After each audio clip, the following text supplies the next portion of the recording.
Dave Woollam, our go-to man when it comes to Tongaat. Sure, Dave, just by way of background for those who haven't been following the Tongaat story that closely, you were the whistleblower back some years ago when you did your analysis as a chartered accountant, did your analysis of the company and went to the board of directors and said, something's going wrong here. Morning, Alec. Yeah, thank you for having me. I guess whistleblower, analyst, I researched the company. Unfortunately, didn't see, I saw some stuff that was really concerning at an accounting level. The numbers didn't make sense. In a nutshell, what was happening is that expenses, cash that was being spent was being capitalized. So that made the profits look better. But assets, unless they can be realized into cash, are not assets. And so eventually the problem started to mount, and eventually with an enormous amount of debt, assets that weren't really assets, income that had, or profits that had not really been profits, and dividends paid, and obviously executives rewarded, it all came crumbling down, which is a real tragedy for a company that's over 100 years old. If you look back on it, I guess if you were a hedge fund manager, what you would have done back then is just go short. In other words, sell Tongaat shares that you didn't own, and knowing that it would implode at some point in time, given your analysis. Was it ever part of your thinking? Or if not, which clearly it wasn't, what was it that made you go to the board? And I suppose it's, investors, whether they're buying or short, going long or short, are looking to, beat the market, be better than the market, or I guess fox the market. In this case, it's quite a small company, so I don't think we've seen much net short interest because, you can get net short squeezes and get into technical stuff. I don't think this is the stock that really lent itself to being shorted. My interest was really, I saw a company that I knew well. I had a family connection to it from past generations, and it just concerned me that a company that was the largest private employer of wage earning people up the North Coast was in trouble, and that really concerned me. About 400,000 people are dependent on this industry. Fast forward to yesterday, when we had a statement coming out of the company. I know we've over the past few months we've communicated, but you've been a bit reluctant to comment again. What makes you happy to talk to me now? And look, I guess one always has to be careful to talk when you feel you have something to say or to add that can help the situation. I think initially my commentary was to expose and create awareness, but then management and the board had to be given some space and time to implement a strategy. In the last few months, I've been increasingly concerned that we're almost 3 years down the track now, and I'm not seeing really operational improvements. I'm not seeing a real turnaround. Yes, there's been assets sold, there's been debt paid down, but I'll be honest, I'm not seeing a whole lot of operational improvement. And I'll touch on that in a second. But what really, I guess, concerned me was the sequence of events that they announced a capital raise in a closed period. They then announced the interim results just before the Christmas period, giving very little time for a proper engagement around what is now looking like a reverse takeover of the company. Because if one looks at the shareholder register, there's about nearly 50% of the shares are held by individuals or private investors who are relatively small, and they've been asked to pay possibly as high as 6 or 7 times their current investment in following their rights. Now, anyone who knows how rights work, you can price them as low as you like, because that's how it works. You can go 20, 30, 40% discount to market value. And those shareholders who simply can't follow their rights or don't have the financial means are squeezed out with a potentially massive dilution effect. And what we have is a underwriter, and I don't really have too much to say about the underwriters themselves. If this was Warren Buffett underwriting the deal, I'd probably have some concerns with the way it's been done, because I think it allows a very large shareholder, controlling shareholder, to take control of the company without the establishment of a fair price. There's no real fair and reasonable here. There's no establishment of a fair price and a negotiation of a fair price. And I think we're going to see this shareholder, this underwriter, own more than 50% of the company for probably less than 2 billion rand, which I think I'm just not sure is fair play, and I don't think it's right. Does it not also tell us that Tongaat's in deeper trouble than we might have imagined? Tongaat is in deep trouble. If we look at these results, what we've got left, they sold the crown jewels of the starch business. So we have a sugar business with 3 operations: South Africa, Mozambique, and Zimbabwe. Zimbabwe is probably the best operation, but troubled with political and hyperinflation and the difficulty of accessing any of that cash. So on the face of it, it's a very, very good operation that produces nearly 500,000 tons of sugar a year, and in good times and in more stable political times is a very, very, very valuable asset. Mozambique is steadily coming along, produces about 200,000 tons. South Africa, which has always been the mainstay, should have had an absolute bumper year this year.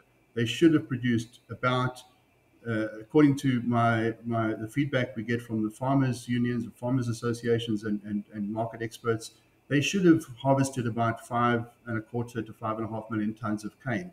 They left behind in the fields approximately 1.1 million tons of cane. Now, anyone knows cane is something that is useless unless it's crushed. It's not like you can't repurpose it. You can't take it to market. So the farmers are really struggling. More than 1 million tons of cane was left behind in the off season, which is from now till April or the beginning of April. And that will have a permanent loss to the farmers. It will be a permanent loss to Tongaat because you never really catch up. The mill runs 24/7. And essentially what happened is I think the operational management of the mill got neglected and maintenance was poor. There were a lot of down days. They put it down to COVID and the riots, but I don't believe that's a fair attribution of the reasons. I think there was just overall poor management, 20 to 25% loss of production. So that 100,000 tons of sugar is worth about 1 billion rand in simple terms, of which about 2/3 would go to the farmers. So the farmers have lost out on a very, very significant amount of money, which they're all losing money right now, which is tragic, 20,000 plus farmers. And it cost Tongaat 300 to 400 million. So these results would have been very different had there been, I think, a operational focus on the company. And I just fear, and I'm sad that seems to have been lacking while I guess this restructuring and the asset sales have been taking place. They did bring in a highly rated manager from South African breweries, but again, it's a brewer, not a farmer, not an agricultural executive. Might this be coming home to bite the board of Tongaat now? And look, I obviously don't have access to the day-to-day operations, but what I do hear and what I hear from people is that, yeah, there has been some unhappiness.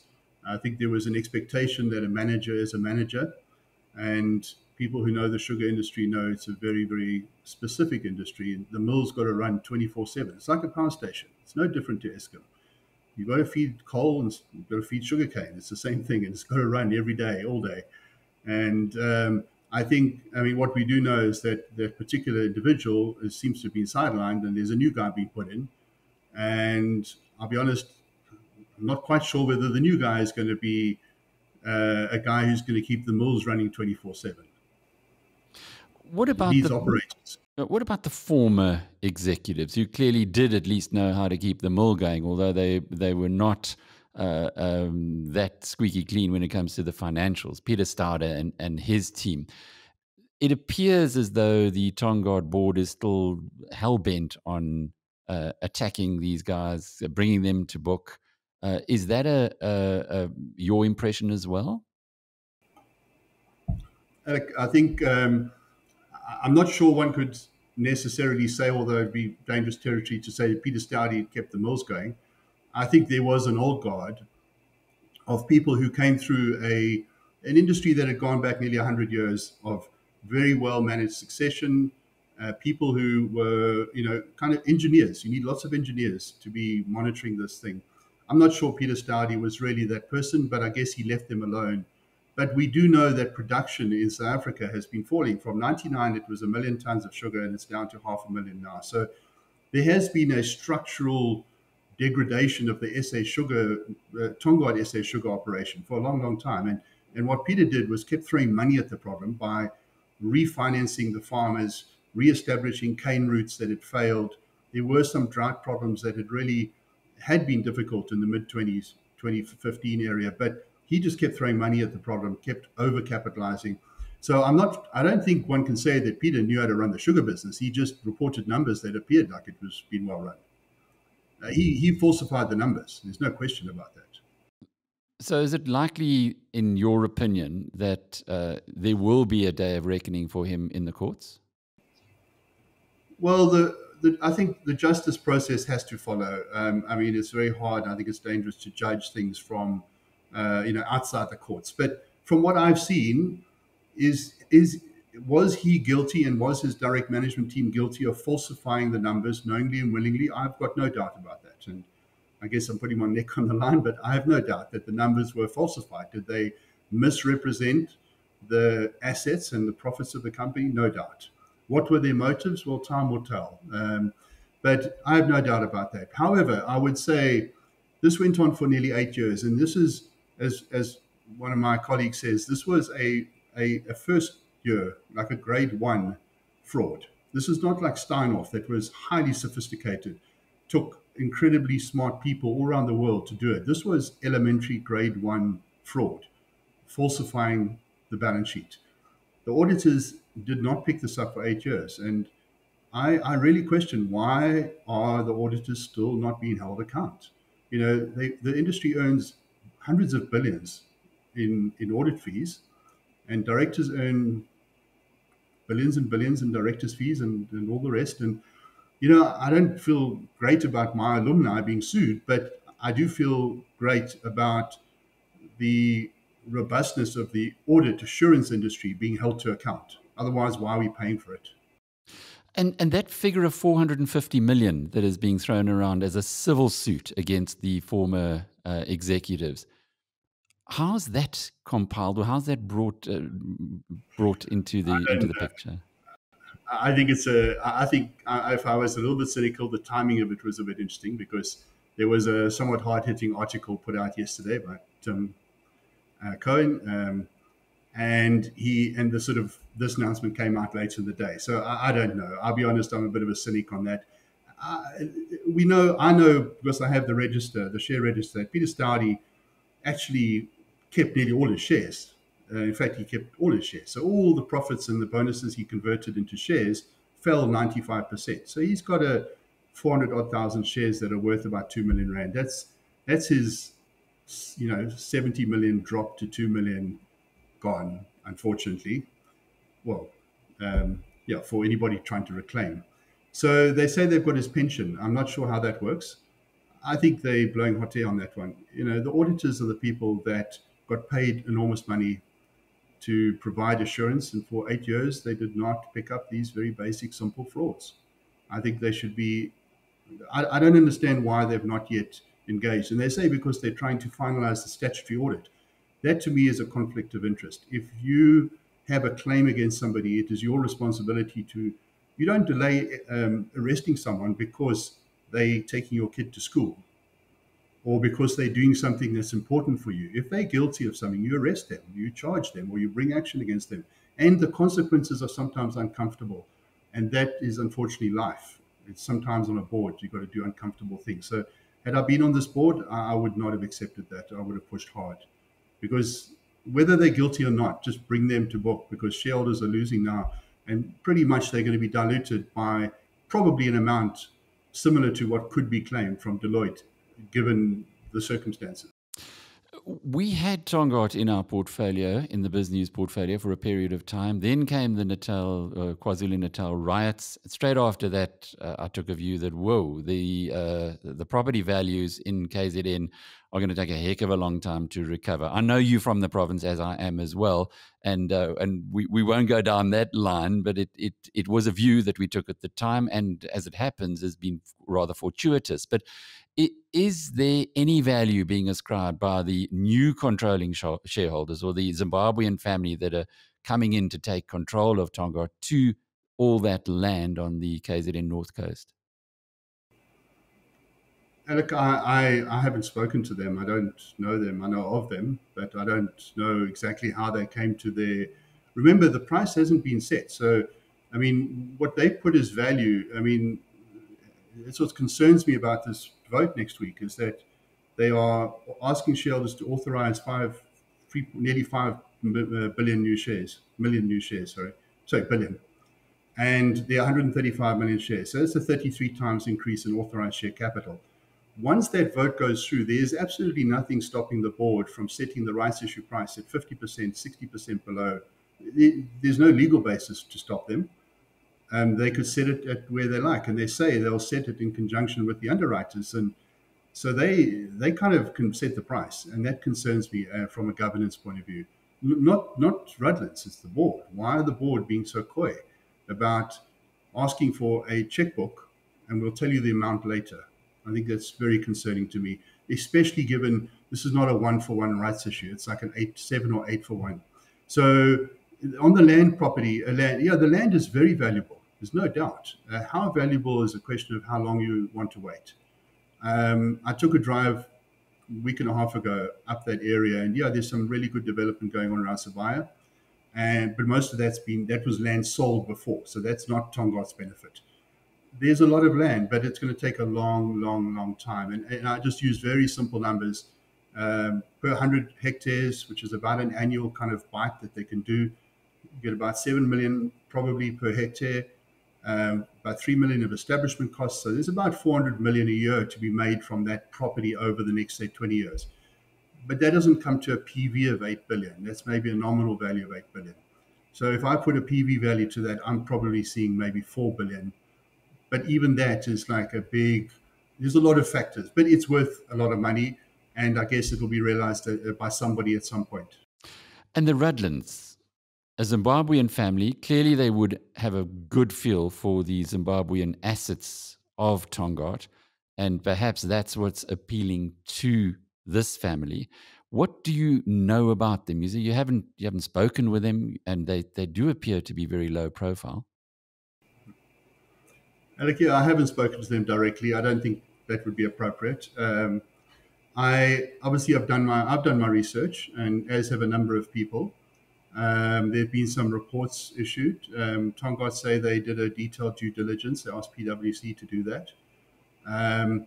I'm not so much concerned about the Rudlands. As I said, for me to judge them, I do question. I mean, this is not a family that has an obvious source of its wealth, other than what we read about. So it's not like, PSG, where you can say, well, yes, we know Yanni Mutani's got a 30-year track record. We know what he does, or Remgro. I mean, these types of organizations that have got deep, deep histories. This is an organization that's come out of the blue. It's a foreign entity. It's got some questions around where it got its money and how it's made its money. They made a claim about their agri-processing. I happened to go to those two companies that they referenced. The one is insignificantly small. It's got a balance sheet of about $10 million and made losses. The other one looks like it's been making very big losses, and in fact was suspended for some time, just been unsuspended, and made significant losses in the last 2 years. So these are not agri-processing companies. They are little bets that they've taken. They are a logistics business and a cigarette business, and that's what they do. Now, I don't know what that does in terms of strategic input to the group. What my concern is that there hasn't been a transparent engagement. We've never seen these people. They haven't really sold. If a Remgro was coming in, I think you'd hear the leadership of Remgro saying, well, this is what we can bring. This is what we're going to add as a reference, a shareholder of reference. This has got socioeconomic importance, I think, this industry. It employs a lot of people, 20,000 farmers who are very indebted to the banks, and the economic prospects of an entire coastal region. And we kind of accepting a takeover without going to the TRP, without going to competition properly, or they're trying to get waivers for that stuff. I just don't think it's good governance, and that's what I'm questioning.